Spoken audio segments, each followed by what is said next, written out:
शेती, शिक्षण, राजकारण, क्रीडा, मनोरंजन, बातमी तुमची आमची सदैव आपल्या सेवेत. महाराष्ट्र माझा. आपला परिचय. मी वैद्य सुविनय दामले, कुडाळ, सिंधुदुर्गमध्ये येथे असतो. गेली 28 वर्ष आयुर्वेदाचा प्रसार प्रचार करतोय.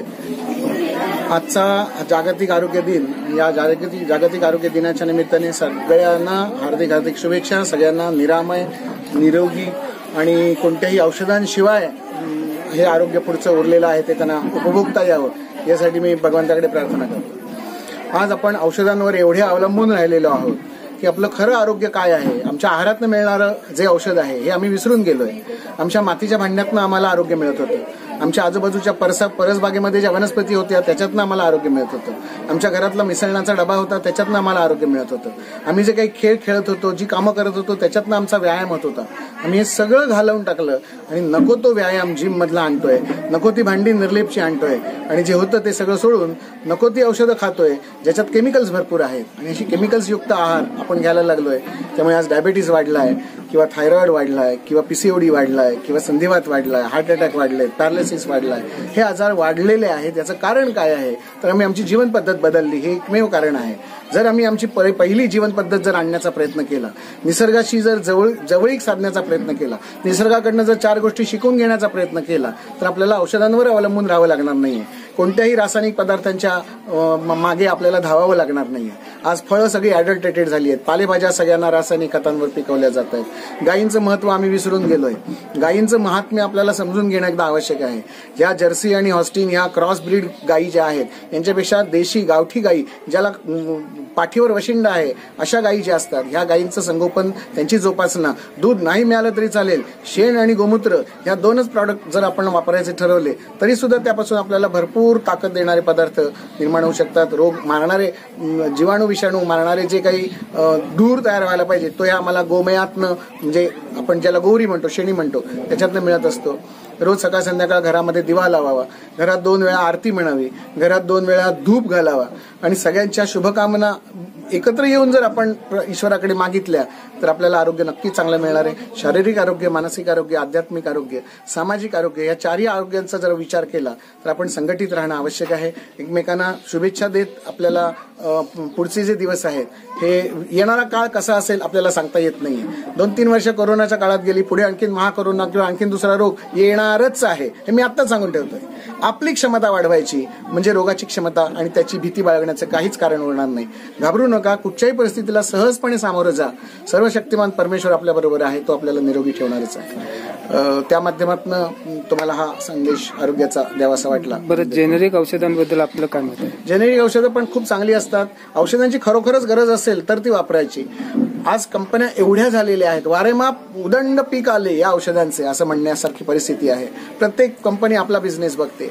ट्यूबलाईट लागली पाहिजे, सगळ्यात महत्वाचं आहे. कंपनी महत्वाची नाहीये. लाईट मिळणं आवश्यक आहे, प्रकाश मिळणं आवश्यक आहे. ते जेनेरिक असलं तरी चालतं. स्वस्त असतं ते खराब असतं असं नसतं. जेनेरिक औषधं वापरली तरी चालू शकतील कमी खर्चामध्ये. पण ती सुद्धा मी सांगतो, जिथे 2 वापरायची तिथे 1च वापरा. जिथे 500ची वापरायची तिथे 250चीच वापरा.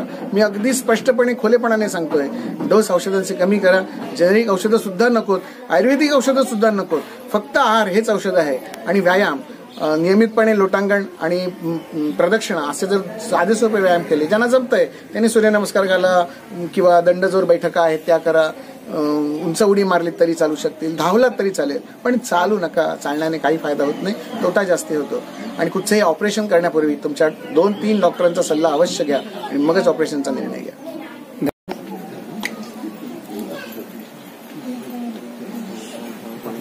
बुद्धीची देवता गणपती, आरोग्य देवता भगवान धन्वंतरी, मर्यादा पुरुषोत्तम भगवान श्रीराम, महाबली हनुमान, आदरणीय व्यासपीठ आणि उपस्थित सर्व पेंढरे ग्रामवासी, आरोग्याची समस्या आणि त्याची उत्तरं शोधण्यासाठी तुम्ही सगळेजण इथे आलात त्याबद्दल तुमचं सगळ्यांचं मनापासून अभिनंदन, कौतुक आणि स्वागत. आपल्या घरी एखादी जर गाडी असेल, 2 चाकी असेल, 3 चाकी असेल, 4 चाकी असेल, तर त्या गाडीचा हॉर्न वाजतोय, लाईट लागलेली चांगली लागतात, ब्रेक चांगला लागतो, एक्सिलेटर चांगला आहे, ऍव्हरेज गाडीचं चांगलं आहे, टायर चांगले आहेत, बाकी कुठचे अवयव त्याचे हलत नाही, तर अशी गाडी गॅरेजमध्ये नेण्याची आवश्यकता नसते. जी गाडी चांगली चालणारी आहे, ज्या गाडीचा ऍव्हरेज चांगला आहे, सगळे अवयव चांगले आहेत, ती गाडी गॅरेजमध्ये नेण्याची आवश्यकताच नसते. आणि समजा जर ती गाडी नेली गॅरेजमध्ये, तर गॅरेजवाला का असाच सोडणार आहे? काहीतरी खोट काढणार त्याच्यात. तो सांगणार तुमचा स्क्रू सही झाला, तिथला ते मडगाड जरा बदललंय, ते जरा बदलूया. गाडीला काही त्रास नसतो, पण नेली गाडी गॅरेजमध्ये की तो काहीतरी चूक काढणार आणि ते दुरुस्त करून घेणार, आपल्याला खर्चाला काळ. तसं या गाडीचं आहे. या गाडीला जर काही त्रास नसेल तर गाडी उगाच गॅरेजमध्ये न्यायची नाही. ते गॅरेज झालं ना, गाडीचं गॅरेज झालं. कधी न्यायचं? जर आपल्याला खरोखरच काही त्रास असेल तरच न्यायचं. डॉक्टरांना वाचा, जरा ब्लड प्रेशर बघा, असं करू नका. जरा माझी साखर तपासून बघा, करू नका. का नको ते सांगतो. ह्याला विकतचं दुखणं म्हणतात. जसं ती गाडीला काही नसताना जेव्हा गाडी गॅरेजमध्ये नेते आणि त्याच्यात ती खोट काढली जाते, तसं तुमचं रक्तातली साखर समजा कधी तपासली, कधीतरी ती कमी असणार, कधीतरी जास्ती असणार, कधीतरी प्रेशर वाढलेलं असणार, कधीतरी प्रेशर कमी असणार, कधीतरी कॅल्शियम वाढलेलं असणार, कधीतरी कमी असणार. कमी जास्तपणा होतच असतो, कारण आपण सगळे जिवंत आहोत. ती तुम्हाला अशी एक खूण बघितली असेल तुम्ही, अशी अशी अशी अशी वेडीवाकडी खूण दिसते, ईसीजी म्हणतात त्याला. असं जेव्हा त्या ईसीजीचा आलेख पिक्चर मध्ये तुम्ही बघितलं असेल कधी कधी, आणि जर त्याच्यातली जी रेष आहे ती अशी सरळ जर यायला लागली तर समजायचं असतं की हा पेशंट गेला. म्हणजे ती जी रेष असते वर खाली जाणारी ती चांगली रेष असते. कधीतरी वर, कधीतरी खाली, कधीतरी वर, कधीतरी खाली व्हायला पाहिजे, कारण आपण ते जिवंत असल्याचं लक्षण आहे. आणि जेव्हा रेषा सरळ येते, गेला, आत्ताच गेला, हात बंद पडलं, त्याला अटॅक आला असं म्हणतात. हल्ली आजारांचं प्रमाण वाढलंय असं वाटतं. वाढलंय ना? गेली 2 वर्ष तर खूपच वाढलंय. आता त्याला खरे खोटेपणा सोडून द्या. तुम्हाला सगळ्यांना माहिती आहे सगळं की तो कोरोना नावाचा जो काही आजार आलेला गेला, आता परत त्याला कधीच गावात घ्यायचा नाही. तो जो आजार होता, ह्या आजाराला पूर्वी आम्ही सर्दी म्हणायचो. आमच्या सिंधुदुर्ग भागात त्याला मोड्याचा ताप असं म्हणायचं. अंग दुखून येणारा ताप, सर्दी, खोकला असायचा. वर्षातला 1-2 वेळा तो घरात यायचाच सगळ्यांना. तो फक्त चायनाला गेला आणि त्याला नाव कोरोना, नवीन बारसं करून तो आला आणि आम्हाला तो कोरोना म्हणून सांगितला गेला. मनात भीती निर्माण झाली, प्रचंड भीती निर्माण झाली. पेपरमधनं बातम्या, टीव्हीवरच्या बातम्या, त्याच्यातनं खूप घाबरली माणसं आणि घाबरूनच अर्धी माणसं गेली. असा माझा गेल्या 2-3 वर्षाचा अनुभव आहे. कोरोना त्यांनाच झाला जे तपासायला गेले. बघा माझं विधान खरं पडतं. जे तपासायला गेले त्यालाच कोरोना मिळाला. जे घरी राहिले ते 2 दिवस काढा घेतला, वाफ घेतली, बरे झाले, परत कामाला लागले. नाहीतर 14 दिवस क्वारंटाईन आतमध्ये राहायला लागलं. कोण आजारी झाले? जे तपासायला गेले ते आजारी झाले. आणि ज्यांनी 14 औषधं दिवसाला खाल्ली ते स्वर्गवासी झाले. 14 गोळ्या खायला घातल्या होत्या. पॅकेजच होतं ते ठरलेलं. ओढवून संकट घरात बोलवू नका. रोग होऊ नये यासाठी उपाय काय करायचे ते शोधले पाहिजे पहिल्यांदा. इथला तर तुमचं सरासरी वय, मी आता मागासपासून बघत होतो, सरासरी वय 50 आहे. इथलं आत्ताच उपस्थितीचं सरासरी वय 50 आहे. उरलेली 50 वर्षे आपल्या हातात आहेत. या 50 वर्षाचं काय करायचं त्याचं नियोजन करून आपण पुढे जाऊया. जागतिक आरोग्य दिन आज जो काही साजरा केला जातो, हा का साजरा केला जातो, कशासाठी साजरा केला जातो? जागरूकता निर्माण होण्यासाठी. पण ती जागरूकता चांगल्यासाठी असली पाहिजे, वाईटासाठी नको. काही होत नाही आणि रक्त तपासायला गेला, तुमचं कुठेतरी ब्लड प्रेशर वाढलेलं मिळणार, कुठेतरी कोलेस्ट्रॉल वाढलेलं मिळणार, सोनोग्राफी केली तर कुठेतरी खडा मिळणार, नाहीतर हल्लीचा मुलींचा आजार पीसीओडी नावाचा आजार झालाय तो मिळणार, थायरॉइड मिळणार, नाहीतर फायब्रॉइड मिळणार. काही ना काहीतरी आजार तुम्हाला चित्तवून दिलाच जातात. ही आताची पद्धत आहे. आपण ठरवलं पाहिजे की आमच्या घरात रोग बोलवून आणायचे की रोग काढून टाकायचे. आणि हे आजार जे सगळे आहेत ना, हे सगळे मुक्कामी आजार आहेत. आपल्याकडे गावात बस येते, मुक्कामी बस असते, रात्रीची वस्तीची बस, सकाळी परत 40 बस म्हणून सुटते ती लवकर. तसे हे सगळे आजार जे आहेत हे मुक्कामालाच येतात. आले की ते परमनंट, शेवटपर्यंत तिरडीवर जाईपर्यंत गोळ्या खायच्या असं सांगतात. म्हणजे आता तर तिरडीपर्यंत पोच सुद्धा नाही, त्याच्याही पुढे ते 10-12 असतं ना, तो जो पिंडाला कावळा शिवला नाही तर त्याच्या गोळ्या खायच्या राहिल्या असतील, पण त्या गोळ्या सुद्धा आणून ठेवतात. इतकी सवय झाली आहे गोळ्यांची. सकाळी गोळी, दुपारी गोळी, जेवायच्या अगोदर, जेवताना मध्ये, जेवणानंतर, रात्री झोपताना, रक्तपातळीची काय काय काय काय गोळ्या खायच्या. आपलं आरोग्य जे आहे हे आपल्या हातात असतं. जर आपण ठरवलं तर आपल्याला एकाही गोळीची आवश्यकता नाही. आणि आपल्या अवतीभोवती एवढी झाडं आहेत, एवढी झाडं आहेत, ही सगळी औषधी आहेत, पण आम्हाला ती औषधं माहीत नाही आणि म्हणून त्रास आहे. आता आम्हाला सगळ्यांना गुलाबाची फुलं दिली. गुलाबाची फुलांचं औषध माहिती आहे तुम्हाला? आता या उन्हाळ्यात वापरलं जातं, माहितीये? गुलकंद ह्या ज्या पाकळ्या असतात, ह्या पाकळ्याच्या वेगवेगळ्या करायच्या, त्याच्यात खडीसाखरेची पावडर करून घालायची. काचेची बरणी घ्यायची, त्याच्या खाली गुलाबाच्या पाकळ्या, मध्ये परत खडीसाखरेची पावडर कर. साधी साखर वापरू नका, साध्या साखरेत थोडंसं विष असतं, पण खडीसाखर जी मिळते, खडीसाखर हा स्फटिक असतात त्याचं. आता तुम्हाला हळदी कुंकवाला वाटतात ती साखर नव्हे, चौकोनी डायस केलेली असतात ती नाही. खडी साखर घ्यायची, त्याची पावडर करायची आणि ती पावडर त्याच्यावर घालायची, त्याच्यावर परत गुलाबाच्या पाकळ्या ठेवायच्या, पुन्हा खडी साखर घालायची आणि अशी 4 उन्हं जर त्याला दिली तर छानपैकी गुलकंद तयार होतो. इतका औषधी आहे, इतका औषधी आहे. उन्हाळ्यामध्ये नाकातनं रक्त येतं काही जणांच्या, पोटात उष्णता वाटते, रखरखणी असते, संपूर्ण ह्या इंग्लिश गोळ्या खाऊन खाऊन खाऊन खाऊन सगळं शरीर पेटल्यासारखं वाटतं. ह्याला थंडावा येण्यासाठी हा गुलकंद खायचा असतो. आता परत मनात भीती, हो ती साखर आहे त्याच्यात, साखरेने डायबिटीस वाढणार. तुम्हाला खरी गंमत सांगू, नीट समजून घेतलं तर सांगेल. डायबिटीस हा आजार साखर वाढल्यामुळे होत नाही, साखर कमी झाल्यामुळे. बघा आता मी पूर्ण उलटं विधान केलं, चुकीचं विधान केलं असं तुम्हाला वाटतं. आजपर्यंत तुम्ही सगळ्यांनी ऐकलं की साखरेचा आजार हा साखर खाल्ल्यामुळे वाढतो. प्रत्यक्षात तशी परिस्थिती नसते. शरीरामध्ये जेव्हा तुम्ही भरपूर कामं करता, तुम्ही सगळी कामकरी मंडळी आहात, सगळेजण शेतात बसून आहेत, कोणी इथे एसी पंखा लावून नुसते टीव्ही पॉपकॉर्न खातोय असायचं एकही मंडळी नाही. सगळे कुठे ना कुठेतरी कामं करतात, कष्टाची कामं करतात, वाकून कामं करतात. ह्या सगळ्या कामांमधनं तुमच्या शरीरातील जी एनर्जी असते, पॉवर असते, ताकद असते, ऊर्जा असते, चैतन्य असतं, हे सगळं संपून जातं. आणि हे सगळं संपल्यानंतर असं होतं शरीर, आता कोणीतरी भरवा मागवा, पाणी द्या, असं सांगण्याची वेळ येते. ही जी अवस्था असते, या अवस्थेमध्ये शरीरातील साखर कमी झालेली असते. पण आपण अगदी त्याच वेळेला साखर तपासायला जात नाही. आम्ही जातो कधी 1 तासानंतर, 2 तासानंतर, बघूया उद्या जाऊया. त्याच वेळेला जर साखर तपासून घेतली तर ती 60-70 पर्यंत कमी झालेली असते.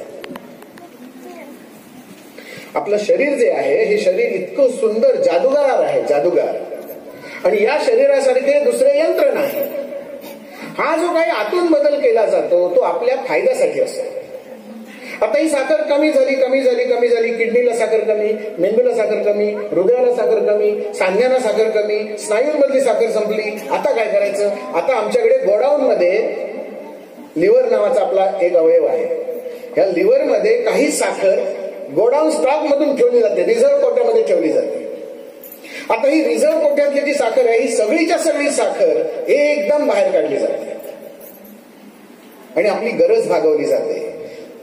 तिथला थकवा कमी गेला असं वाटतं, कमी झाला असं वाटतं. आपल्याकडे पूर्वी पाहुणे आले की त्यांना गुळ पाणी द्यायची सवय होती.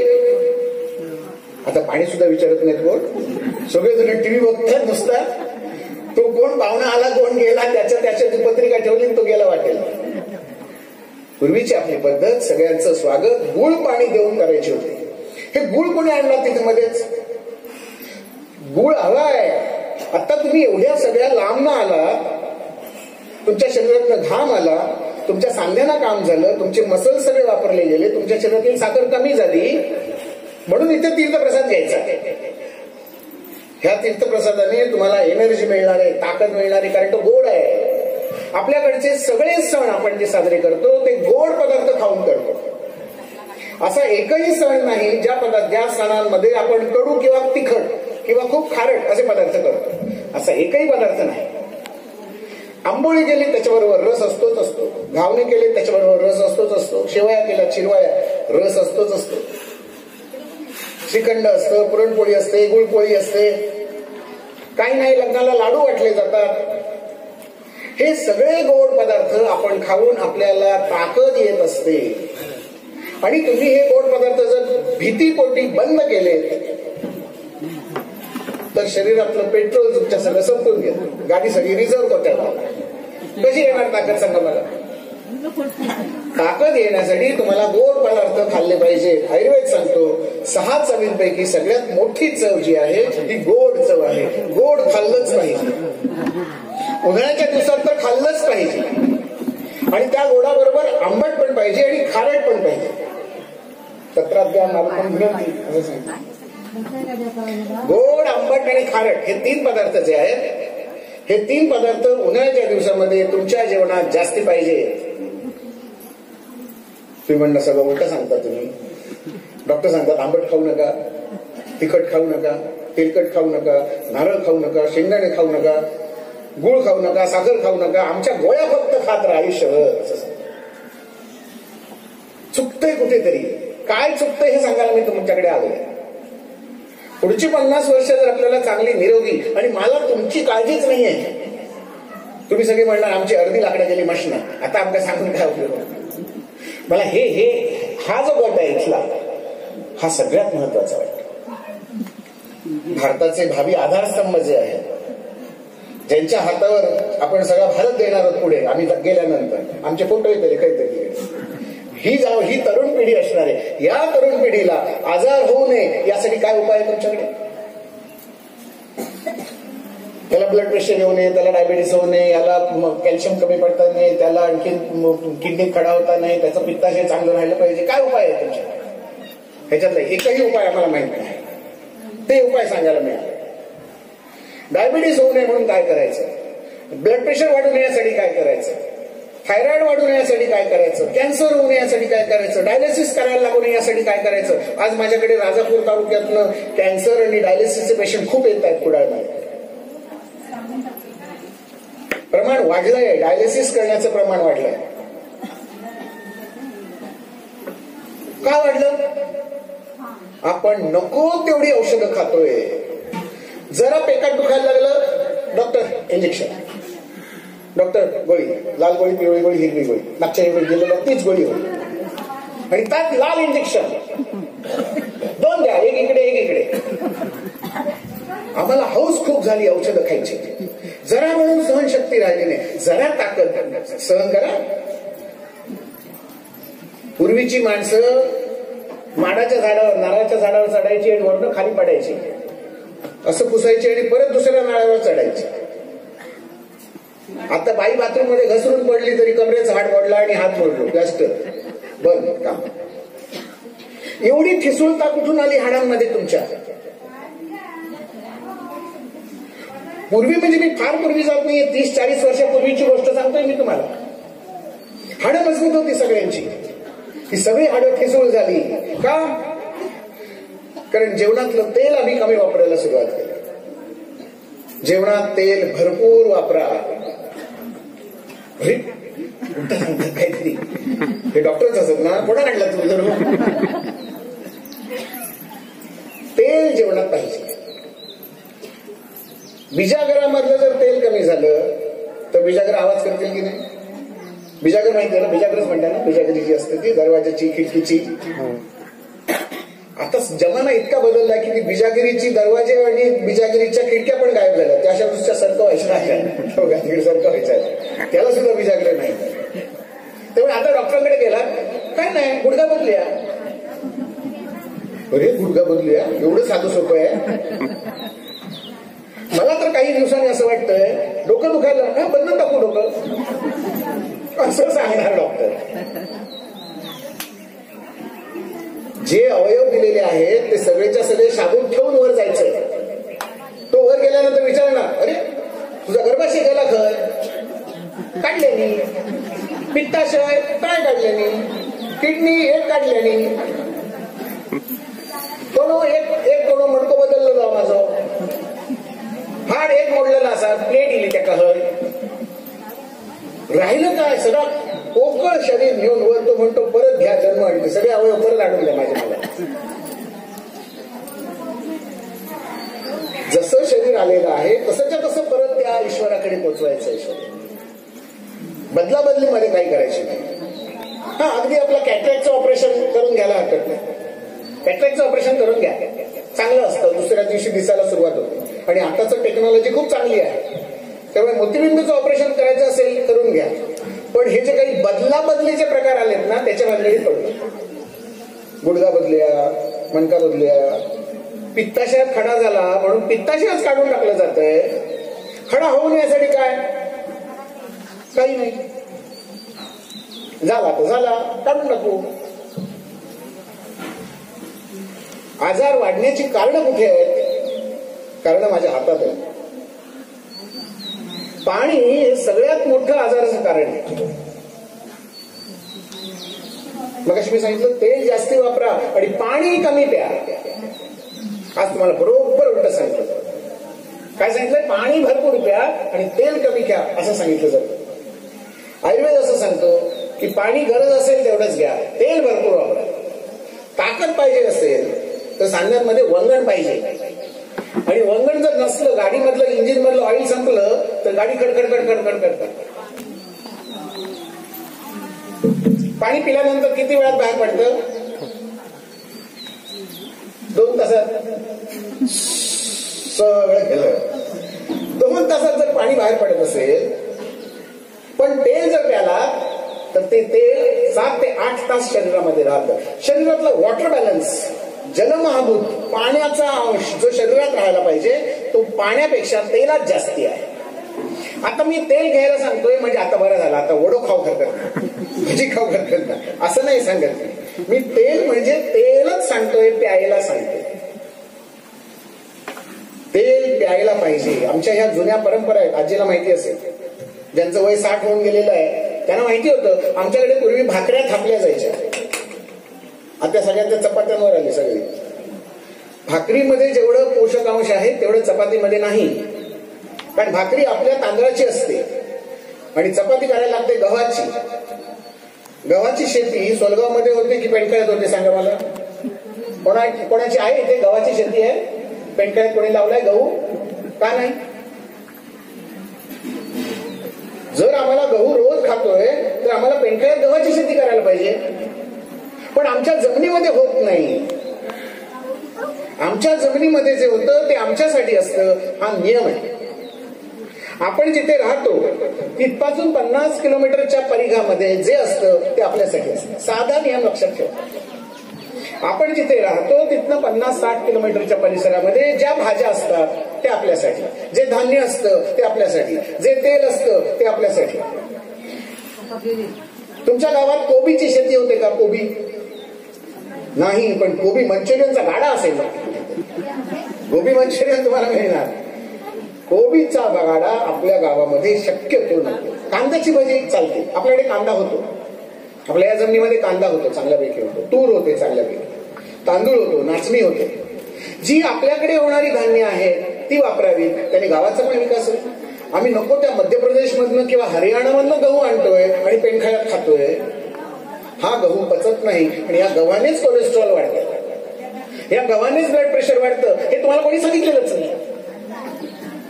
माझ्या शरीरामध्ये गहू जेव्हा जातो तेव्हा तो आतमध्ये चिकटण्याची प्रवृत्ती निर्माण करतो. गव्हाची कणिक मळल्यानंतर हाताला चिकटते की नाही? चिकटतं. आणि हा एवढा चिकट आहे की त्याला असं असं घासून घासून सुद्धा तो येत नाही, इतका चिकट असतो. असा चिकटलेली कणिक जी आहे हाताची, ही सोडवायची असेल तर काय करता तुम्ही? तेल लावतो. जे चिकटलेलं आहे हे जर सोडवायचं असेल तर आम्हाला तेलाचीच गरज आहे. आता फणस येणार, फणसाचं ढीग हाताला चिकटणार, कशाने काढायचा?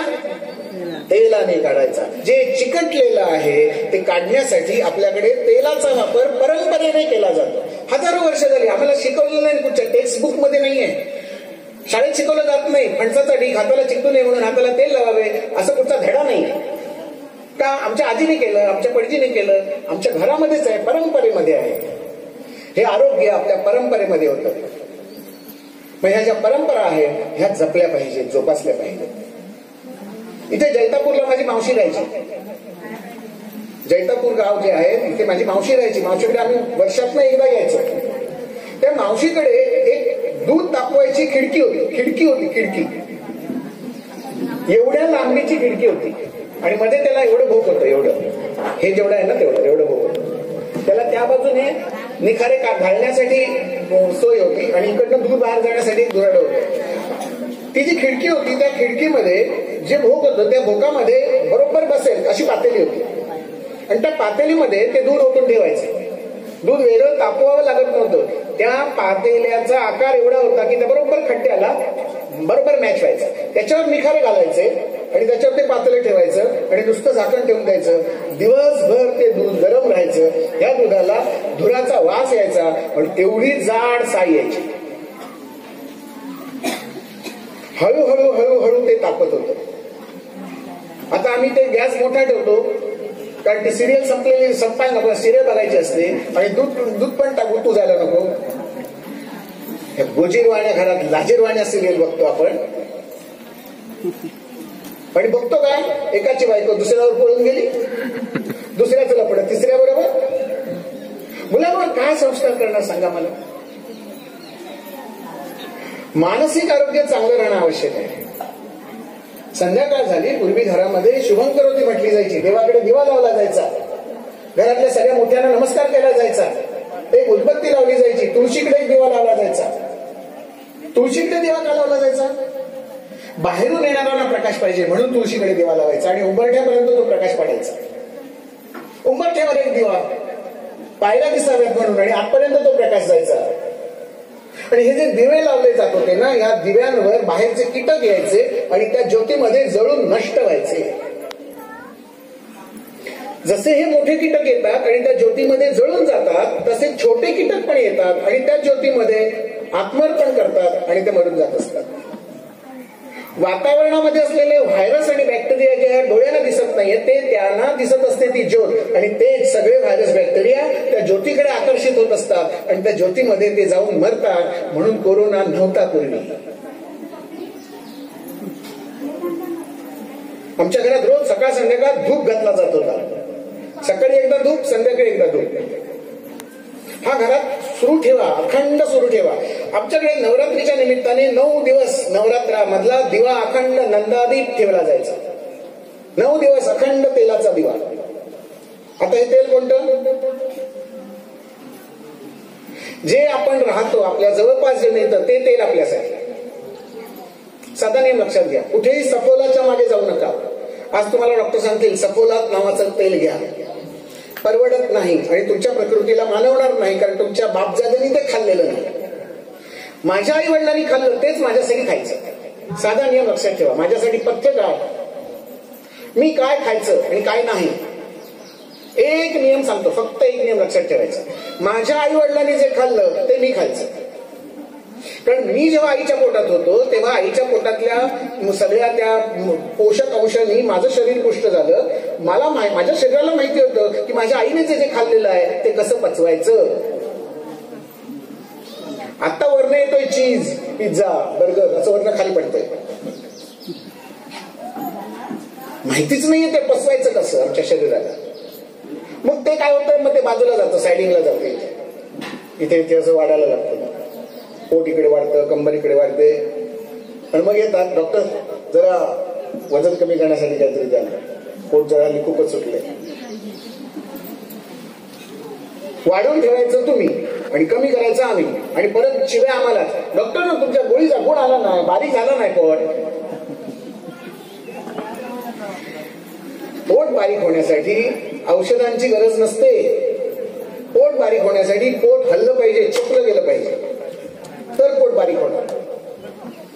शेतात काम तुम्ही सगळीजण आता इथे जी माझ्या समोर आहात, मी येताना बघत होतो 2-3 बायकांचं जर पोट सोडलं तर कोणाचंही पोट सुटलेलं नाही.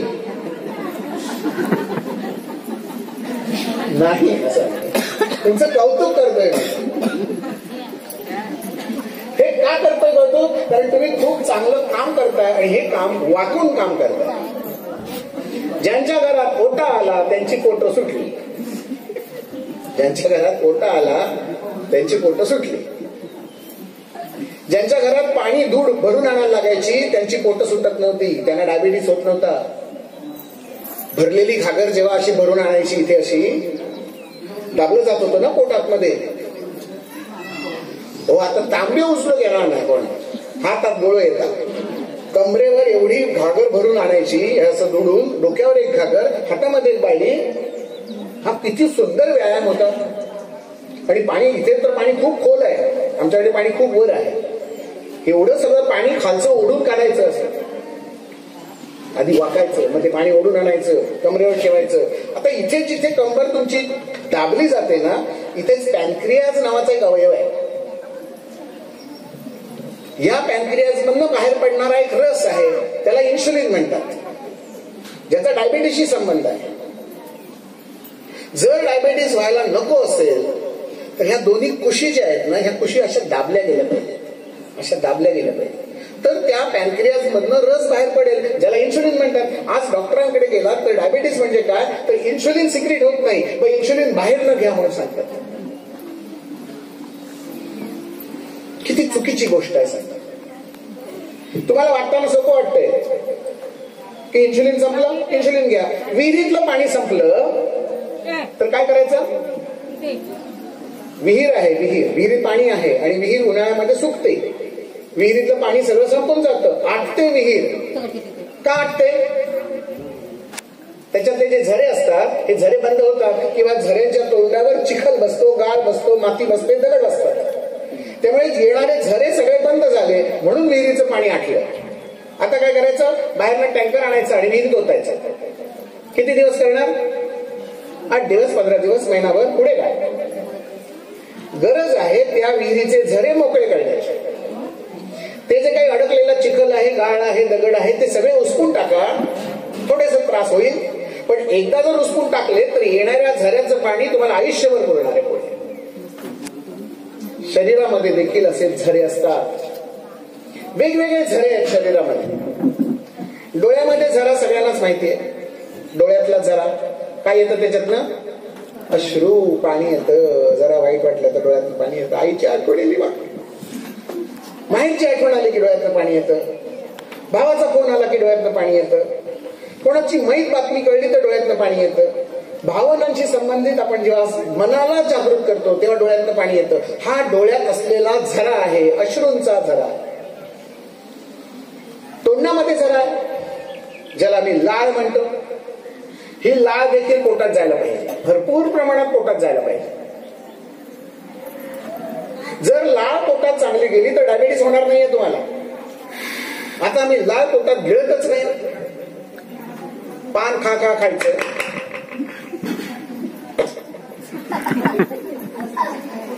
थुंकून टाकतोय. लाळ आम्ही थुंकून टाकतोय, जे औषध आहे. पान खायला विरोध नाही, थुंकायला विरोध आहे. पान जे आहे ना, हे आपल्या प्रत्येक कार्यक्रमात पान वापरलं जातं. पान खाणं ही आपली ट्रॅडिशन आहे, आपली परंपरा आहे. पान खायलाच पाहिजे असं मी सांगतोय. पान म्हणजे कुठचं पान? खायचं पान. केळीचं पान खाऊ सांगलं नाही मी.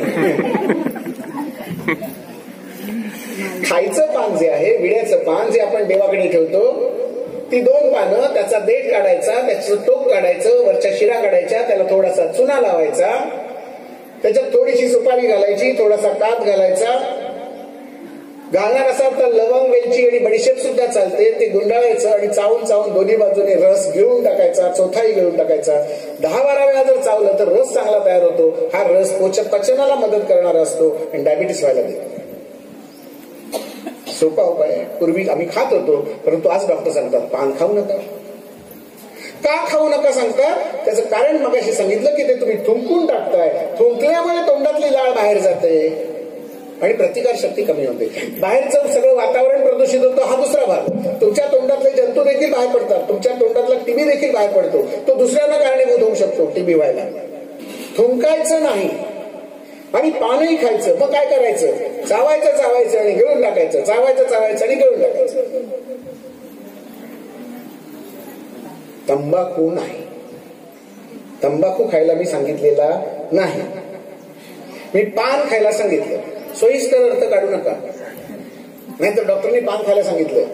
फक्त पान खायला सांगितलंय. त्याच्यात सुपारी चालणार आहे, काच चालणार आहे, लवंग चालणार आहे, वेलची चालणार आहे, बडीशेप चालणार आहे. मग अशी सांगितला तसा तो गुलकंद पण त्याच्यात चालणार आहे. तिखटपणा नको असेल तर त्यात नुसत्या गुलाबाच्या पाकळ्या घातल्या तरी चालतं. गुलाबाच्या पाकळ्या नुसता खाल्ल्या की 2 नंबर साफ होऊन जातात. हा 2 नंबरचाच प्रॉब्लेम सगळ्यांना.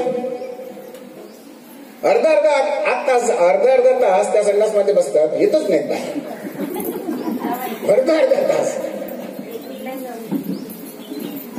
कॉन्स्टिपेशन, पोट सगळं गच्च झालेलं आहे, हलतच नाही. ट्रॅफिक जाम सगळा, पुढेच जात नाही. का जात नाही? आमच्या जेवणातलं तेल कमी झालं म्हणून जात. जर तेल घेतलं तर संडास आपोआप साफ राहणार. सगळ्यांची मोठी समस्या असते, पोट साफ जाणार नाही. गॅस जातात, संपूर्ण गॅस पुढे वर येतो. तिथे सगळं असं अडकल्यासारखं वाटतं, उलटी करावीशी वाटते. बोट घालून उलटी केली तर बुळबुळीत सगळं पडतं. मग जरा बरं वाटतं. कडू जरा आंबट जरा पडलं की बरं वाटतं. हे काय आहे सगळं? हे अजीर्ण आहे. पोटात साठलेलं बाहेर पडत नाहीये, ते आत अडकलं. त्याला बाहेर कसं काढणार? त्याला 2 नंबरच्याच मार्गाने बाहेर काढायचं. आणि त्यासाठी जेवणामध्ये पुन्हा सांगतो, तेल जास्ती वापरा. तेल म्हणजे बटाटा वडा आणि सामोसा नव्हे. तेल म्हणजे वरून घ्यायचं तेल. भाकरीवर वरनं तेल घ्यायचं, चपातीला वरनं तेल लावायचं, भातावर वरनं तेल घ्यायचं, भाजीवर वरनं तेल घ्यायचं, चटणीमध्ये रोज तेल घालायचं. ह्या सगळ्या तेलाचा वापर जर जास्तीत झाला तर आपोआप संडास साफ राहणार आहे. तुम्हाला दुसऱ्या औषधांची गरजच नाही काही. आणि जर तुमचा गॅस कमी झाला तर ब्लड प्रेशर आपणच नॉर्मल राहतो. जो गॅस असतो ना, खालनं ढकलणारा असतो, तो रक्ताला ढकलून देतो हृदयातल्या. हे जे काळीज आहे ना हृदय, ह्या हृदयाला खालनं जो गॅस असतो तो असे धक्के मारतो आणि त्या हृदयाला असं ढकलतो वर. आता हृदयाला जर ढकललं तर ब्लड प्रेशर वाढणारच. आणि वाटतं ना अटॅक आला मला, असं वाटतं. काय वाटतं? काय अटॅक आला असं वाटतं. परंतु प्रत्यक्षामध्ये तो पोटातला गॅस असतो. 90% लोकांना गॅसमुळे अटॅक येतो असं वाटतं. आणि एकदा गोळी सुरू झाली की मग असे सांगितलं तसं रामनाम सत्य आहे, तिथपर्यंत गोळी सुरू ठेवायची. कारण गोळी एकदा सुरू झाली की ती बंद करायची नाही असंही सांगितलेलं असतं. पण हा खोटा प्रचार आहे. असं नसतं. समजून घेणार असेल तर आणखीन एक स्टेप पुढे जातो मी.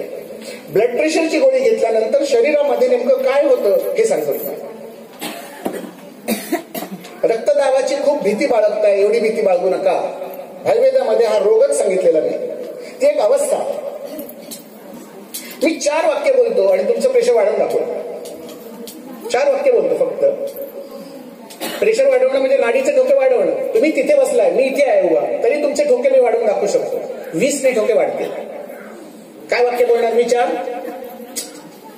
एवढं मोठं पोट सुटलंय, काय तुम्ही लक्षच देत नाही? जरा तपासण्या करून घ्या, जरा सगळ्या हृदयाच्या तपासण्या करून घ्या. 2D एको करा, 3D एको करा. 2-4 लाख रुपये खर्च येईल. पैसे काय नंतर मिळतील. काही वेळा तुम्हाला ऑपरेशनही करावं लागेल, तेही करून घ्या. मेल्यानंतर पैसा कुठे वापरणारा? की पोरच खाणार आहे सगळी. तुमच्या जीवाला संपवा. जास्ती नाही, 2-4 लाख रुपये खर्च येणार. आणि जर बदलायचं झालं ना तर हृदय पण बदलून टाका. आता सांगा, असं जर एकांतात एखाद्या पेशंटला मी जर सांगितलं सिरियस होऊन, तो अजून वाढणार प्रेशर त्यांचं. देवाने काय गंमत केली माहिती? जे हृदय दिलंय ना त्या हृदयात मन ठेवलंय. घाबरवतात कोणाला? हृदयाला नाही, मनाला घाबरवतात. आणि मन ते आत्मा असं उड्या मारायला सुरुवात करतात. आणि मग वाटतं अटॅक बिटॅक आला. मग आता काय, प्रेशर वाढलं, आता प्रेशरची गोळी घ्यायची. आधी दिलं टेन्शन. टेन्शन कुठे येतं? टेन्शन मराठी शब्द वापरला माहितीये ना आता. टेन्शन म्हणजे काय सगळ्यांना माहिती असते. परवा 4 वर्षाचा पोरगा आलेला दवाखान्यात, डॉक्टर मला फार टेन्शन येतं हो. 4 वर्षाचा पोरगा आहे, शाळेत सुद्धा जात नाही, तरी तो म्हणतोय टेन्शन. शिकवलं कोणी? आवसनी बापूस. शिकवणार कोण दुसरं? आई आणि वडील त्यांचे शब्द असतात ते घेतलेले. घरात आजारांची चर्चा मुलांसमोर करूच नका, कधीच करू नका. आणि घरात कायम सकारात्मक बोला. कसं आहे असं विचारल्यानंतर मस्त आहे असंच उत्तर आलं पाहिजे. जरी कंबर दुखत असली तरी सुद्धा म्हणायचं मस्त आहे, कालच्यापेक्षा मी आज खूप छान असं म्हणत जा. रोज म्हणा. तुमच्या मनाला तुम्ही सकारात्मक बनवा, आनंद निर्माण करा. प्रत्येक गोष्टीकडे आनंद दिसला पाहिजे की मग तुमच्या दुःखाचा तुम्हाला विसर पडतो. मग रोग विसरून जाता तुम्ही. भीती बाळगू नका, रोगाची भीती बाळगू नका. भीती बाळगणारे आम्ही भीती निर्माण करतोय. तुमच्या मगाशी मी तुम्हाला शुभेच्छा दिल्या 50 वर्ष पुढचं आयुष्य चांगलं जावं म्हणून. आता जर सांगितलं सगळ्यांना 100 वर्ष आरोग्य तुम्हाला असं तुमचं सांगितलं तर काय म्हणतात लोक? 100 वर्ष आरोग्यासाठी शुभेच्छा जर दिल्या तर लोक म्हणतात नको रे बाबा, विटामलो, जीव विटामलो, नको एवढं, कंटाळा आला जगण्याचा असं म्हणतात. शिरापटाने नको, ते गोळी नको, इंजेक्शन नको, PHC नको, आणि आमच्या जतण्याची पूजा पण नको. आम्ही आपले पेज खाऊन बरे राहतो घराकडे. काय नेमका प्रॉब्लेम आहे? कुठे अडकतंय? टेन्शन येतं मेंदूला, रोग सांगितला जातो हृदयाचा, आणि गोळी जाते किडनीमध्ये. ज्या ब्लड प्रेशरच्या गोळ्या तुम्ही खाताय या सगळ्या गोळ्या किडनीमध्ये जातात आणि किडनीला दाबून दाबून त्याच्यातनं पाणी बाहेर काढतात, ज्याला आम्ही लघवी म्हणतो. आता रक्तातलं पाणी जर कमी झालं, बघा, रक्तातलं पाणी कमी झालं तर रक्त जाड होईल की पातळ होईल? जाड होणार. बरोबर बोललीस. दूध आटवलं, दुधातलं पाणी कमी झालं, दूध जाड होईल की पातळ होईल? जाड होणार. आता रक्तातलं पाणी जर आम्ही लघवी वाटे बाहेर काढून टाकलं तर रक्त जाड होईल की पातळ होईल? जाड होणार. रक्त जाड झालं तर चिकटण्याची वृत्ती वाढते रक्ताची. असं रक्त चिकटायला लागलं की कोलेस्ट्रॉल वाढतं. मग आता तपासणी केल्यानंतर कोलेस्ट्रॉल वाढलं, रक्त जाड झालं. मग आता काय करायचं? कोलेस्ट्रॉल कमी करणारी एक गोळी आणि रक्त पातळ करणारी दुसरी गोळी त्याच्या बरोबर घ्या. तुम्हाला त्रास काहीच नाही. ब्लड प्रेशरचा त्रास काही नाही, कोलेस्ट्रॉलचा त्रास काही नाही, रक्त पातळ झालं, जाड झालं, तुम्हाला त्रास काहीच नाही. समजलं कधी? तपासून घ्यायला गेलो तेव्हा कळलं. म्हणूनच मगाशी मी सांगितलं ह्या भानगडीतच पडू नका, तपासायलाच जायचं नाही. PHCचं खूप काम कमी होईल. माझं वय 55 आहे. मी जरी डॉक्टर असलो तरी मी माणूस आहे पहिला. मी जागरण करतो, मी वडा खातो, मी समोसा खातो, मला एक बायको आहे.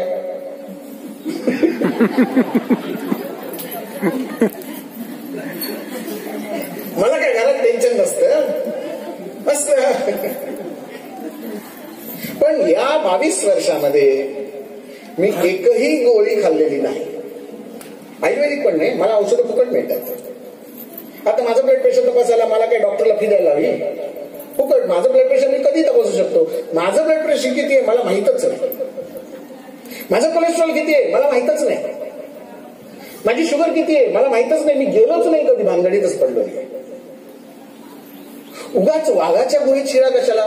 वाघ बघूया झोपलाय का, जागा असला तर हातलो फाडून.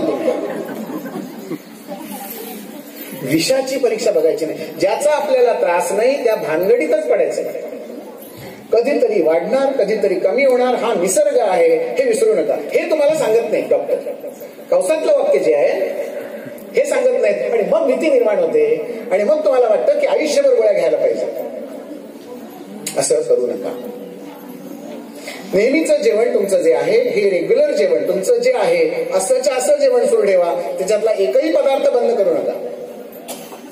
ज्याला आम्ही ट्रॅडिशनल फूड म्हणतो, पारंपरिक खाणं जे आहे हे अजिबात बदलू नका. आता काय काय बदललंय सांगतो तुम्हाला. चूल होती ती चूल गेली, तिथे ओटा आला, गॅस आला, लायटर असा दाबला की भागकन गॅस पेटतो. पूर्वी चूल अग्नी पेटवण्यासाठी फुंकर मारावी लागायची, अशी फुंकर मारायला लागायची. आता गॅसवर फुंकर मारा, अग्नी पेटवते, विजतो तो विजणार. बरोबर उलट काम सुरू झालं. सगळं काम ओट्यावर उभं उभं उभं उभं असं झालं. सगळे डबे असे चकचकीत वर लावलेले, खाली बसायचं नावच नाही. ती विळी सुद्धा अशी ओट्यावरच असते. चपात्या भाकऱ्या, कपडे धुवायला मशीन, पिळायचं पिळायचं पिळायचं पिळायचं, झटकायचं आणि असं वर टाकून द्यायचं. खाली वाकावंच लागत नाही. आणि खाली वाकला नाही तर पोट पुढे येतं हे कधी समजतच नाही. आणि नंतर लक्षात येतं, अरे माझं पोट सुटलंय, वजन वाढलंय. आणि डॉक्टरांचं पहिलं पोटाकडे लक्ष असतं ना, तुमच्या पोटाकडे लक्ष पहिल्यांदा असतं. ज्यांचं पोट मोठं ते पुढे पेशंट असतात आणि त्यांच्याकडनं आपल्याला धनप्राप्ती होत असते. जसं त्या चांभाराचं लक्ष प्रत्येकाच्या चपलाकडे असतं, तसं डॉक्टरांचं लक्ष सगळ्यांच्या पोटाकडे असतं. हा मला पुढे 20 वर्ष, हा मला 40 वर्ष पैसा देणार आहे. तुम्हाला जर निरोगी राहायचं असेल, असं पोट सपाट पाहिजे. सपाट कसं ओळखायचं, माझं पोट सुटलंय की नाही कसं ओळखायचं. मी जरा बाहेर हॅलो, असं उभं राहायचं, सावधान मध्ये उभं राहायचं. सावधान मध्ये उभं राहायचं. ही जी हनवटी आहे, ही हनवटी इथे गळ्याला लावायची, तोंड न उघडता, तोंड बंद करून हनवटी गळ्याला लावायची. आणि खाली बघायचं, आपला अंगठा दिसला पाहिजे. अंगठ्याचं नख दिसलं ना तरी सुद्धा तुमचं पोट चांगलं आहे असं म्हणायचं. असं वाकायचं नाहीये. असं वाकून तुम्हाला गुडघे सुद्धा दिसते. असं बरोबर कणात ताट घरी जाऊन प्रयोग करून बघा, मग समजणार माझं पोट सुटलंय की नाही. वजनावर जाऊ नका, वजन परत फसवणार. तुम्ही पेंढखळ्यात वजनाचा काटा बघा, तिथलं वजन बघा, ते वेगळं मिळणार. सोलगावमध्ये वजन वेगळं मिळणार, राजापुरातलं वजन वेगळं असणार. प्रत्येकाचं वजन वेगवेगळं मिळतं. काटा बदलला की ऍव्हरेज बदलणार, गाडी बदललं की ऍव्हरेज बदलतं. प्रत्येक गाडीचं ऍव्हरेज सारखं कुठे असतं. तसं तुमचं ऍव्हरेज जे आहे गाडीचं, ते आपलं आपणच ठरवायचं. कारण गाडी आपण चालवतो, आपल्याला माहितीये. 2 वेळ पोटभर जेवा. जेवताना मनात भीती बाळगू नका. जेवताना मनात भीती बाळगू नका. मग मी सांगितलं 5 रोग आपण असे वाढवले की आम्ही जेवताना त्यांची आठवण काढतो. शुभ बोल रे नाऱ्या असं म्हणतो. कुठचंही चांगलं काम करायच्या वेळेला काय म्हणतो, अरे जरा चांगलं बोल. वाईट सुरुवातीलाच वाईट कशाला बोलतोयस. आम्ही जेवायला बसतोय, सगळं असं परब्रह्म समोर वाढलेलं आहे. लक्ष जातं लोणच्याकडे. ऍसिडिटी, भात, डायबिटीस, वाटण्याची उसळ, गॅस. हे असं जेव्हा आम्हाला दिसायला लागतं तेव्हा तुम्हाला ते अन्न कसं तृप्त करेल सांगा मला. जे माझ्या समोर वाढलेलं आहे, माझ्या नशिबात जे आहे, मला आता जे मिळतंय ते परब्रह्म आहे. नमस्कार करा आणि जेवायला सुरुवात करा. विचार करायचा नाही अजिबात. खाताना मनात भीती बाळगायची नाही. आणि खाऊन झाल्यानंतर काय खाल्लं हे आठवत बसायचं नाही. आठवत बघ, अरे समोसा खाल्लेला दुपारी म्हणून जरा जळजळतोय. विसरून जा समोसा खा आणि विसरून जा. घरात जाऊन सांगू नका मी समोसा खाऊन आलो म्हणून. लक्षात आलं. आता सुद्धा समजा इथे तुम्ही काही तेलकट खाऊन गेला, घरी बोलायचंच नाही, विसरून जायचं. खायचं आणि विसरून जायचं म्हणजे रोगाला सामोरं जावं लागत नाही. त्याच्यातल्या मनाची इन्व्हॉल्वमेंट महत्वाची. आज होतंय काय माहितीये, मनातनं खायचं असतं पण डॉक्टर सांगतात म्हणून खायचं नाही. आयुष्याची पहिली 50 वर्ष काही मिळत नव्हतं म्हणून आम्ही खाऊ शकत नव्हतो. परिस्थिती अशी होती. पहिली 50 वर्ष आमच्या खिशात पैसे नव्हते कन्वर्टीला, म्हणून आम्हाला एक वडा घेताना सुद्धा 10 वेळा विचार करायला लागायचा. नारळ घ्यायचा की नाही, तेल आणायचं की नाही याचा विचार करायला लागायचा 10 वेळा. कारण तेवढं दारिद्र्य होतं आमच्या घरी. पण आज सुदैवाने आपण सगळेजण सुखवस्तू आहोत. बऱ्यापैकी पैसे प्रत्येकाच्या खिशात आहेत, पण मनाजोगं खाता येत नाही. कारण डॉक्टरने सांगितलं हे खाऊ नको, ते खाऊ नको, ते खाऊ नको आणि हे खाऊ नको. मग नैराश्य निर्माण होतं. बाकीच्यांना जेवायला बसलं, जिलबी खातोय, मसाले भात खातोय, पुरी खातोय, मला काहीच नाही मिळत. आणि ह्याच्यातनं निर्माण होतो तो मत्सर आणि असूया निर्माण. माझ्या खिशात पैसे आहेत पण मला खाता येत नाही, इथे मत्सर आणि असूया, इथे ब्लड प्रेशर वाढते. आणि गोळ्या आयुष्यभर खाताना अजिबात भीती बाळगू नका. खाल्ल्यानंतर सगळं विसरून जा.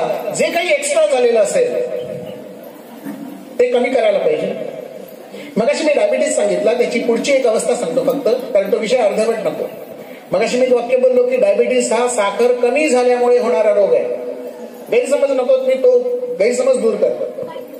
मगाशी मी त्या अवस्थेपर्यंत आलो की तुमच्या शरीरातील साखर कमी होते, मग गोडाऊन मधल्या लिव्हर मधला सगळा स्टॉक साखरेचा बाहेर काढला जातो. आता ही जेव्हा साखर बाहेर येते तेव्हा काय परिस्थिती असते? शरीराला हवं एवढं, आवश्यकता आहे साखरेची एवढीच, पण येताना भास्कन येतो. मोठा गेटवॉल जर ओपन केला तर पाणी येणार. आमच्या नळाचं पाणी आणि गेटवॉल मधनं येणारं पाणी फरक असतो त्याच्यात. लिव्हर मधनं बाहेर पडणारा स्टॉक एकदम बाहेर येतो आणि मग तो रक्तात मिसळतो आणि तो मात्र रिव्हर्स जातो. मग ती साखर तुम्हाला रक्तात मिळते. साखर निर्माण करावी लागली शरीराला, कारण तुमच्या शरीरातील साखर तुम्ही संपवून टाकलेली होती. जेवढं खायला पाहिजे होतं तेवढं तेल तूप खाल्लं नाही, नारळ शेंगदाणे खाल्ले नाहीत, गोड पदार्थ खाल्ले नाहीत, भात नीट जेवला नाही, शांतपणे जेवला नाहीत म्हणून ते पचलं नाही, म्हणून एनर्जी तयार झाली नाही, ती संपली, म्हणून गोडाऊन मधली एनर्जी बाहेर काढावी लागली. आता आम्ही बरोबर उलट करतोय. साखर वाढली, आता परत साखर कमी करणारी गोळी खा. आता वर्ण कमी करणारी गोळी खाल्ली की जी आलेली साखर आहे ती सगळीच्या सगळी परत जळून जाते. आता सगळी साखर जर जळली तर शिल्लक काही नाही आणि वरूनही घालायचं बंद केलं. आता ताकद कुठून येणार? त्यामुळे डायबिटीस ज्यांना 2-4 वर्ष औषधं घेत आहे हे सगळे असे असतात लेडी पेशंट. हा थकवा येतो कुठून? हा औषधांमुळे आलेला थकवा आहे. मग आम्ही लाल इंजेक्शन देतो, पिवळ्या गोळ्या देतो, एक कॅप्सूल देतो, तुम्हाला बरं वाटेल म्हणून खोटं सांगतो. परिस्थिती अशी बरोबर उलटी असते. तुमच्या जेवणात बदल करा आणि जेवणातले बदल तुमच्याच घरात आहे. तुमचं औषध तुमच्याच घरात आहे, विकतचं औषध आणण्याची आवश्यकता नाहीये. मी सांगितलं तेल आणि तूप या 2 गोष्टी जेवणात भरपूर ठेवा. 2 व्यायाम करा. जे एक्स्ट्रा झालेली साखर आहे ही साखर कशी कमी करायची त्याचे 2 उपाय सांगतो. औषधं नको आहेत त्याला, मी आज एकही औषध सांगणार नाहीये. जी साखर शरीरात जास्ती झालेली आहे ती कशी कमी करायची 2 व्यायाम सांगतो. फक्त 2 व्यायाम सांगतो. मी तुम्हाला सूर्यनमस्कार घाला असं सांगणार नाही. मी तुम्हाला तंगडं उचलून असं गळ्यात मागे घाला असं सांगणार नाही. मी तुम्हाला खाली डोकं वर पाय करून चाला असं सांगणार नाही, जसं रामदेव बाबा सांगतो. ते जमणार नाही आता, कारण ती वेळ निघून गेली. हे यांनी करायला पाहिजे. व्यायाम जे आहेत हे यांनी करायला पाहिजे. खुर्चीवर बसलेल्या एकानेही व्यायाम करायचा नाही. का नाही? तर त्यांची आधीच पोट सुटलेली आहे आणि त्यांना ते झेपणार नाहीत, कारण त्यांच्या स्नायूंना कामच नाही आता काही. त्यांच्यासाठी 2 व्यायाम. एक असं झोपायचं आणि गडाबडा लोळायचं. असं झोप जरा जरा जरा तू उठ जरा पाय सरळ सोड खाली, असं गोल गोल गोल गोल जा, असं तू उठ रे जरा जरा बाजू. आता इकडसून इकडे. हे जे घातलं त्याला लोटांगण म्हणतात. आता हे जे तो हा जो जे लोळला ना, ह्या लोळल्यामुळे त्याचं पोट दाबलं गेलं त्याच्या वजनामुळे. पोट कमी होण्यासाठी पोट चेपलं गेलं पाहिजे. लिंबू कापलं तुम्ही, लिंबू जर कापलं तर रस येतो बघा. परत लिंबू कापलं, लिंबू चिरलं तर रस येतो का? नाही, ते पिळावं लागतं. आणि जर ते पिळलं तर रस पण बाहेर येतो आणि बिया पण बाहेर येतात. मग आता माझ्या पोटामध्ये जे काही अवयव सगळे साठलेले आहेत इकडे तिकडे तिकडे इकडे, ते अवयव जर पिळले नाहीत, त्यांना जर दाबलंच नाही तर त्याच्यातनं सिक्रेशनच होणार नाही. आता हा जो पॅनक्रियास मगाशी मी सांगितला त्याच्यातनं इन्शुलिन रस बाहेर येणार आहे. ह्याला जर मागणं दाबलंच नाही तर ते इन्शुलिन कसं जाणार सांगा मला पुढे? गोळ्या खाणं हा उपाय नाही. डायबिटीस जर घालवायचं असेल असं झोपायचं आणि गोल गोल गोल गोल गोल गोल लोळत जायचं. तुला लोळायचं तिथं झोपायचं निगडे. आई बाबांना आधी सांग लोळायला. लक्षात आलं? जर घरात डायबिटीस कोणाचा नको असेल, तुमचं वजन जेवढं आहे तेवढी लोटांगणं घालायची. फॉर्म्युला सांगितलं. काय सांगितलं फॉर्म्युला? जेवढं वजन तेवढं लोटांगण. इकडनं तिकडे. आता ह्याने किती घातली? 4 घातली. 4 इकडनं इकडे इकडनं इकडे असं 4 घातले. झालं सुद्धा, एका मिनिटात 4 आसनं झाली त्याची. जेवढं वजन, माझं वजन जर 70 असेल तर मी लोटांगण किती घालायची? 70 वेळा असं इकडनं तिकडे तिकडनं इकडे असं लोळत जायचं. आणखी दुसरा व्यायाम सांगतो. 70च्या निम्मे 35 प्रदक्षिणा घालायच्या स्वतःला. 1 2 3.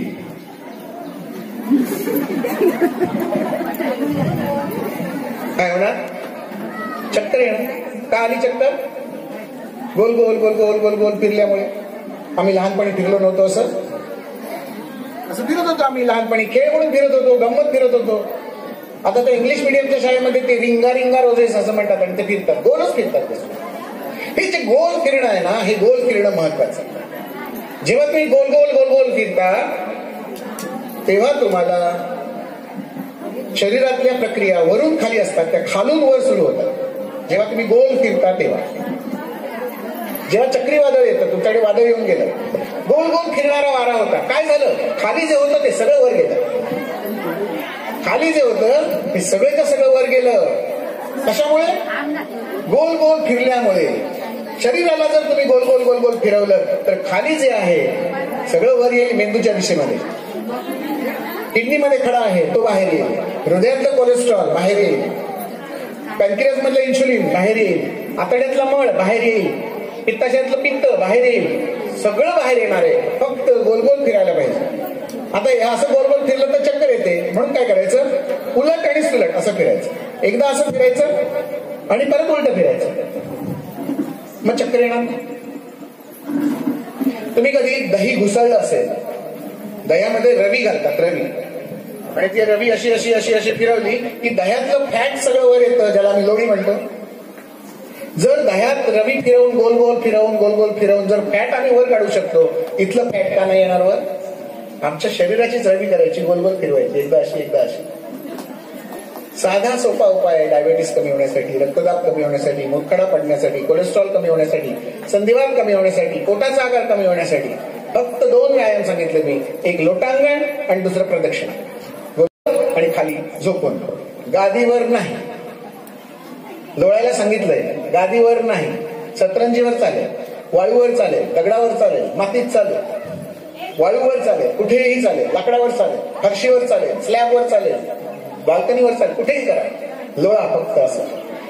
ढवळणार, उलटी होणार, चक्कर आल्यासारखं वाटतं, होऊ दे. किती वेळ होईल? 10-15 मिनिटं होईल. नंतर आपणच कमी होणार. पोट सगळं साफ होऊन जातं, पोट सडसडीत होऊन जाणार. ज्यांना प्रयोग करायचा असेल त्यांनी पोटाचा घेर मोजून ठेवायचा बेंबीकडे. किती मिलीमीटर आहे टेलर टेपने मोजून ठेवा. सीटचा घेर मोजून ठेवा, छातीचा घेर मोजून ठेवा, दंडाचा घेर मोजून ठेवा आणि मांडीचा घेर मोजून ठेवा. कमी होतोय की नाही बघा. तुमचं तुम्हीच. तपासायला जायचं नाही कुठे, साखर तपासायची नाही, वजन बघायचं नाही, प्रेशर बघायचं नाही. आता असं गोल गोल फिरल्यानंतर प्रेशरमध्ये थोडासा फरक होणार की नाही? होणार. किती वेळ राहणार? 10 मिनिटांसाठी. परत बसला, प्रेशर नॉर्मल. साधे सोपे उपाय आहे. मग अशी मी सांगितलं पाणी कमी प्या, पाणी जास्त पिऊ नका. आता पाण्यामध्ये 2 औषधं जर घातली तर डायबिटीस, ब्लड प्रेशर, किडनीचे आजार, पित्ताचे आजार सगळं कमी होतं. ज्यांची ताकद कमी झालेली आहे त्यांनी काय करायचं ते सांगा. इथे मागच्या बाजूला ही लाल फुलं दिसतात, लाल फुलं दिसतात. कुठची आहेत फुलं ती? काय म्हणतात तुम्ही त्याला? त्याची जी फुलं आहेत, लाल फुलं, अत्यंत चांगलं टॉनिक आहे. एक फुल घ्यायचं, पाकळ्या करायच्या, तोडायच्या, ते पाण्यात टाकून ठेवायचं, ते पाणी प्यायचं. दुसरं टॉनिक, लाल गोळ्या घ्यायची गरज नाही. हे लाल फुल जे आहे ना ते हिमोग्लोबिन वाढवणार आहे. कचऱ्यासारखी खाली पडलेली आहेत फुलं. कचरा आहे, कचरा. आम्हाला माहितीच नाही औषधी किती आहे त्याच्यात. करवंद आता तयार होते. आठवड्यातनं 2 ते 3 वेळा करवंदाच्या झाकीवर जायचं आणि करवंद खायची, मुठभर करवंद खायची, हिमोग्लोबिन वाढतं. जांभळं तयार होणार, जांभळं खायची. जे नैसर्गिकरित्या आपल्याला निसर्ग देतोय ते सगळं भरपूर देतोय. विकत आणण्याची आवश्यकता नाही. फक्त आपण डोळे उघडे ठेवून त्यांच्याकडे बघायचं आणि ती खायची. ही फुलं खूप छान आहेत. ही फुलं आता जमा करून ठेवा, सगळ्या परातीत ठेवा, त्याच्यावर पंचा बांधा आणि वाळवा. सगळी फुलं सावलीत वाळवा. देठ काढून टाकायचा, हिरवा देठ काढायचा. फुलांच्या पाकळ्या केल्यात तरी चालते, पाकळ्या मोडल्यात तरी चालते. त्याच्यात मध असतं. पण मध त्याच्यातला पाखरांनी खाल्लेला असतो, त्यामुळे जास्ती मध असत नाही. पण असलाच तर तो सुकून जावा म्हणून त्या पाकळ्या वाळवायच्या आणि त्याची पावडर तयार करून ठेवायची, खलबत्त्यात कुटायची आणि चाळणीतनं किंवा गाळण्यातनं चाळून ठेवायची की तुम्हाला एकदम फाईन पावडर तयार होईल. लाल रंगाची पावडर मिळते. ज्यांची ताकद कमी आहे, ज्यांना वाताचा आजार आहे, ज्यांचं पाय दुखतायत, पायातनं क्रॅम्प येत आहेत, पोटऱ्या वळतायत, चक्कर आल्यासारखी वाटते, ताकद नाही, थकवा येतोय, सकाळी उठवत नाही, अशा सगळ्यांनी ही जी पावडर आहे ही पावडर साखरेबरोबर त्याच्यात तूप घालून खाल्लं तरी चालेल, दुधाबरोबर घेतली तरी चालेल, पाण्याबरोबर घेतली तरी चालेल, नुसती अशी तोंडात टाकून वर पाणी घेतलं तरीही चालेल. आपण काहीही नाही, साईड इफेक्ट काहीही नाही. हे औषध लक्षात आलं, साधं सोपं औषध. दुसरं, जांभळाची झाडं दिसतात तिथे, भरपूर जांभळाची झाडं आहेत. जांभळाची 2 पानं काढायची, आंब्याची 2 पानं काढायची, ती कुस्करायची आणि ती तांब्यावर पाण्यात ठेवून द्यायची आणि येता जाता आपल्याला जे पाणी पाहिजे ते पाणी प्यायचं. कुठचं पाणी?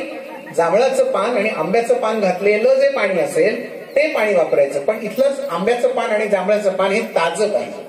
त्याच्यात जो डिंक असतो तो डिंक त्या पाण्यात उतरतो आणि तुमच्या शरीरातल्या इन्शुलिनला, पॅनक्रियाजला ऍक्टिव्हेट करतो, डायबिटीस कमी होतो. औषधं कमी करा. डायबिटीसची औषधं जी आहेत तुमची अख्ख्या गोळ्या घेत आहे तिथे अर्धीच घ्या आणि तिथे हे जांभळाचं आणि आंब्याचं पान वापरा. जांभ्याचं आणि आंब्याचं पान वापरून तुम्हाला कंटाळा आला, दुसऱ्या दिवशी कारल्याचं पान वापरा आणि सदाफुलीचं पान. सदाफुली माहितीये? 4 पानं घाला सदाफुलीची, पाण्यात कुस्करायची, फक्त ती हाताने कुस्करायची. आणि कारल्याचा वेल आपल्याकडे असतात, कारल्याची भाजी आपण करतो, ती पानं जी असतात 2 पानं कुस्करायची, ती त्याच्यात टाकून ठेवायची, ते पाणी प्यायचं. तुळशीची पानं घाला, बेलाची पानं घाला. रोज 2-2 पानं जर वापरली, त्याचे गुणधर्म तुम्हाला माहित असोत अगर नसोत, या वनस्पतीला माहिती आहे शरीरात जाऊन कुठे जाऊन काम करायचं. त्यामुळे ती वनस्पती तर चांगलं काम करणारच आहे. मग अशा पद्धतीने जी निसर्गातली सगळी झाडं आहेत, ही झाडं आपण औषधी म्हणून जर वापरली तर आपल्याला कोणताही रोग होण्याची भीती नाही आणि असलेले कमी होतात. असलेले 100% कमी होतात. तांदूळ वापरायचे, भातसडीचे तांदूळ वापरा. पॉलिश केलेले तांदूळ वापरू नका. रेशनचे तांदूळ सगळ्यात चांगले आहेत. रेशनचे तांदूळ पॉलिश केलेले नसतात, पण ते चांगले असतात, जुने असतात. जुने तांदूळ वापरावे असं सांगितलं, डायबिटीस होत नाही. भात तयार करण्यासाठी कुकर वापरू नका. आता त्याची शिटी ऐकल्यानंतर तुम्हाला खूप बरं वाटतं. शिट्या मारल्यानंतर बायकांना बरं वाटतं असं म्हणतात. कुकरची शिटी डेंजरस आहे घरात, लक्षात घ्या. आमच्या घरात आम्ही कुकर वापरत नाही. का सांगतोय?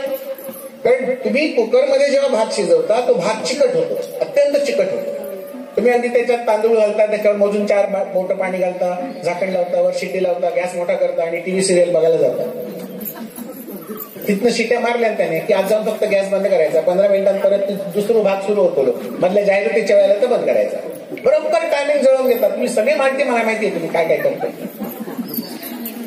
आता हा जो चिकट भात आहे, हा चिकट भात जेव्हा शरीरात जाईल तेव्हा तो कसा चिकटून राहणार आतड्याला, तो सुटतच नाही आणि मग डायबिटीस होतो. मग अशी सांगितलं, चिकट जो आहे भात, चिकटपणा शरीरात वाढला की डायबिटीस होणार आहे. चिकटपणा कमी करायचा आहे म्हणून प्रत्येक भाताच्या घासाला तूप लावलं पाहिजे. भाताला तूप आणि भाकरीवर तेल पाहिजेच पाहिजे. रोज जेवणामध्ये एक चटणी ठेवा. नारळाची चटणी चालेल, शेंगदाण्याची चटणी चालेल, तिळाची चटणी चालेल, करडईची चटणी चालेल, जवसाची चटणी चालेल, ओल्या नारळाची चालेल, सुक्या नारळाची चालेल, लसणीची चालेल, कांदा लसणीची चालेल, कसलीही चटणी करा. चटणी रोज खा. हिमोग्लोबिन वाढण्यासाठी चटणी आवश्यक आहे. अजीर्ण कमी होण्यासाठी चटणी किती खायची त्याला महत्व आहे. लोणच्या एवढं जर खाल्लं तर त्रास होत नाही. आता लोणचं जर भाजी एवढं खाल्लं, बायकांना सवय असते लोणचं भाजी एवढं खायची, तर ऍसिडिटी वाढली. 2च पोळी लोणच्याच्या घ्यायच्या. लोणचं कोणाचंही घालून मला घालता येतं, मला माहिती आहे. बायकांना लोणचं एकदा घालायचं ठरवलं होतं ते कोणाचंही लोणचं घालतात.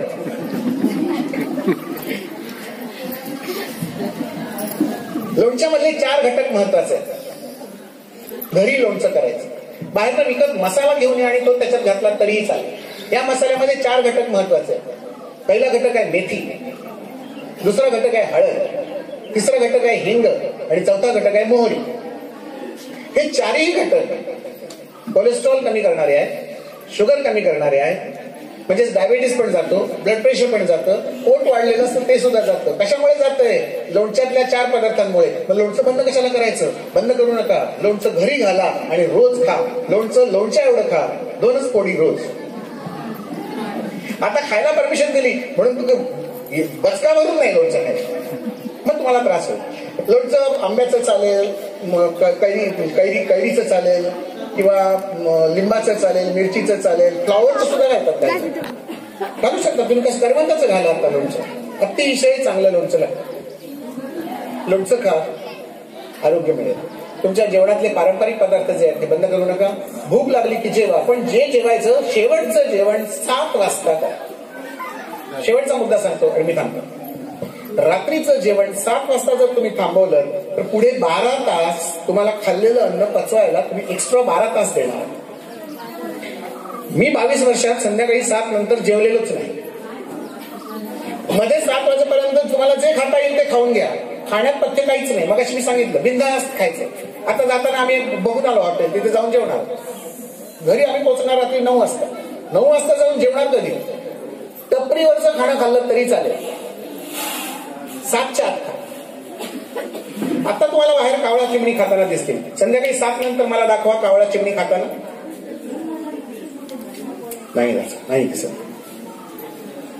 परवा मी वेंगुर्ल्यात गेलो, भेळ खात होतो समुद्राच्या जवळ, आणि वाऱ्यामुळे भेळेतले चुरमुरे उडत होते आणि ते खाली पडत होते. 10-15 कावळे आले आणि ते चुरमुरे खात होते. 10-15 कावळे चुरमुरे खात होते. मी फोटो काढला त्यांचा. फोटो झूम करून बघितल्यानंतर लक्षात आलं की सगळे कावळे एका आकाराचे आहेत.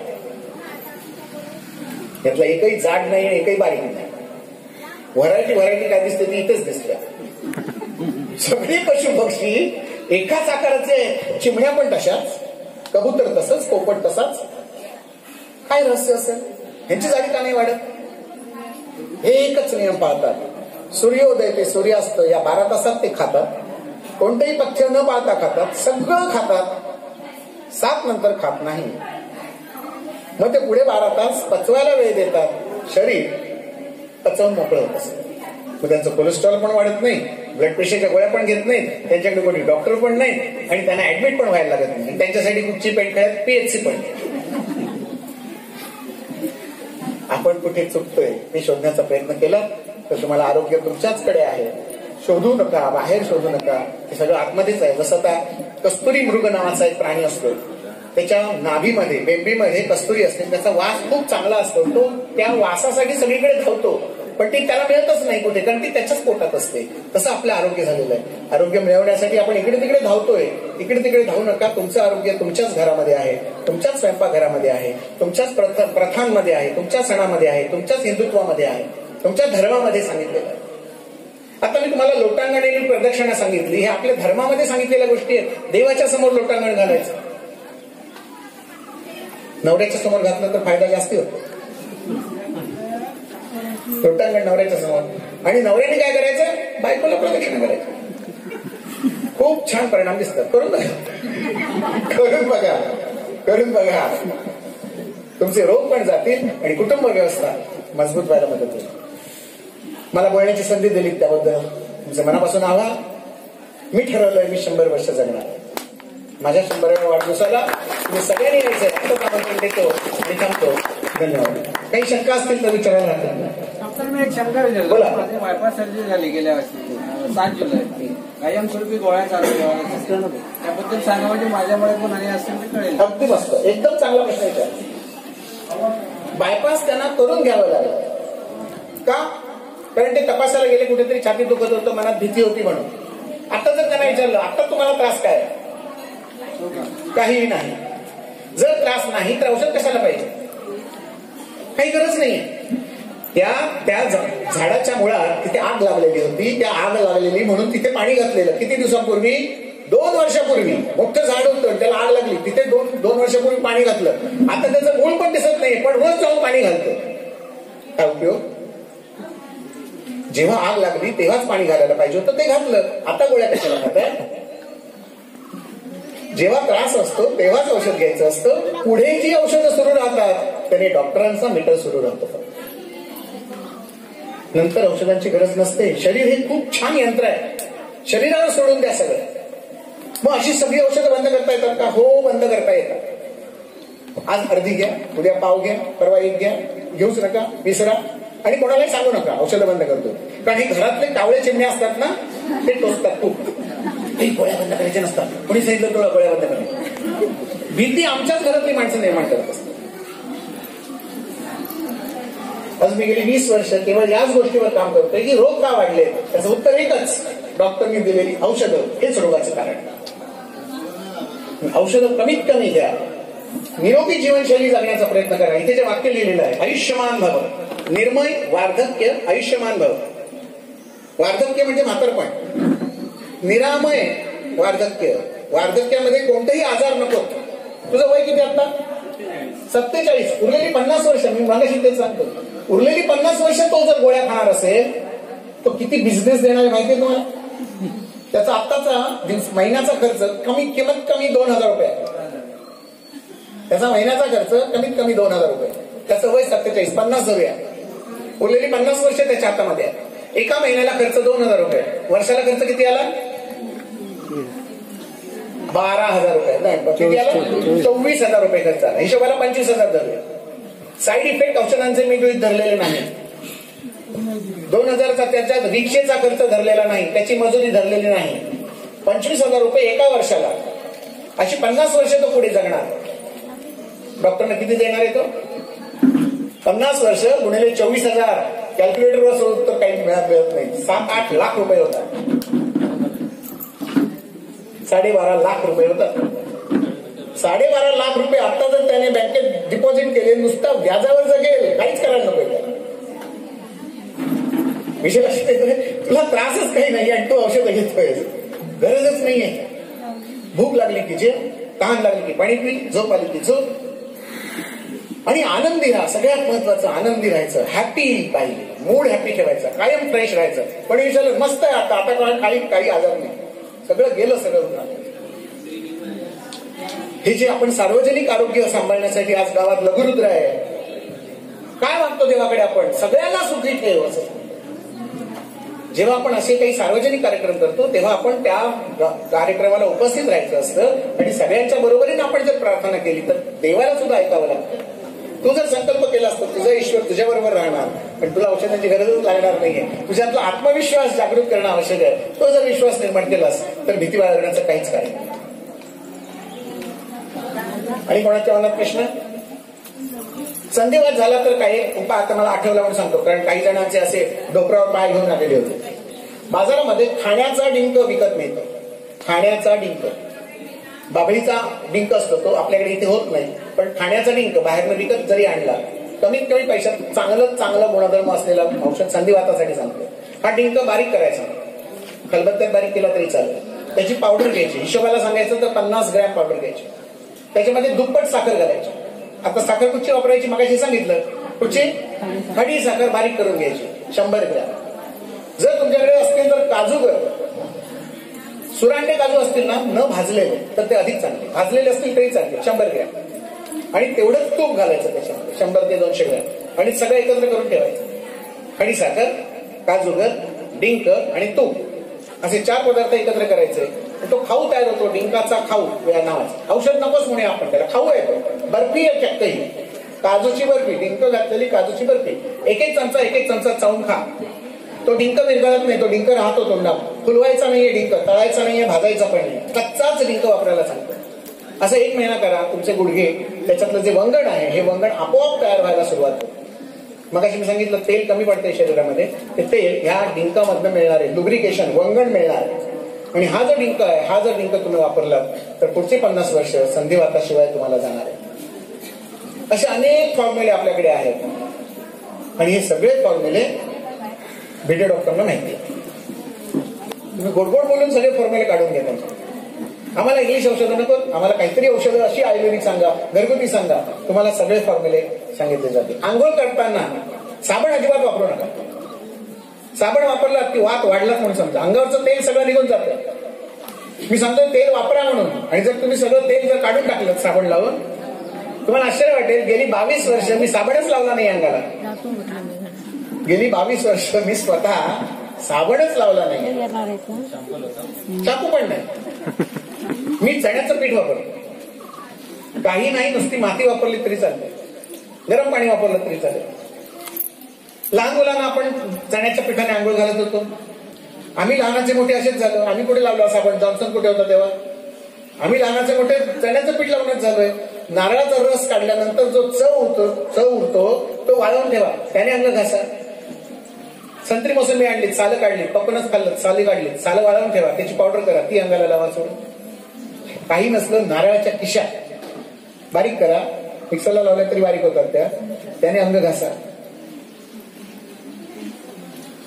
कोणताही पदार्थ, पीठ वापरा, कुठचंही पीठ वापरा, चण्याचं पीठ वापरा, मसूर डाळीचं पीठ वापरा, तुरडाळीचं पीठ वापरा. काही नसलं चुलीतली राख वापरली तरी चालेल. चुलीमध्ये जी राख असते आम्ही त्याला भस्म म्हणूया.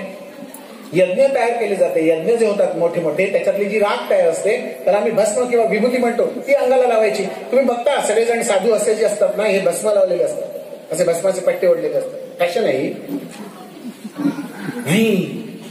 ती रखा का लावतात, ते विभूती का लावतात? ब्लड प्रेशर कंट्रोल राहण्यासाठी ती विभूती लावली. अंगातलं सगळं विष जे आहे ना, ही रखा ओढून घेत असते बाहेर. म्हणून तुम्ही पिक्चर मध्ये काही भटजी जर बघितले असतील, ऋषीमुनी जर बघितले असतील, तर ते अंगाला असे भस्माचे चट्टे ओढतात. सगळे औषध आहे ते सगळं. आम्ही आंघोळीच्या वेळेला वापरूया, जाईल, रकाच आहे ती, जाईल ना चुलीत व्हायच्यात नाही. एका बाजूने जेवणातलं तेल कमी होतंय, दुसऱ्या बाजूने आहे ते सगळं घालवून टाकतोय, आणि मग आमच्या हातात काही नाही. तू ते तेलही गेले, तुपही गेले, हाती रिकामा वाटा. आरोग्य कुठे आहे? आपल्याचकडे आहे. दृष्टी बदलली तर तुम्हाला आरोग्य चांगलं मिळणार आहे. पुन्हा एकदा तुम्हाला सगळ्यांना आरोग्याच्या आणि या जागतिक आरोग्य दिनाच्या हार्दिक शुभेच्छा. महाराष्ट्र माझाला लाईक, शेअर आणि सबस्क्राईब करायला अजिबात विसरू नका बरं का.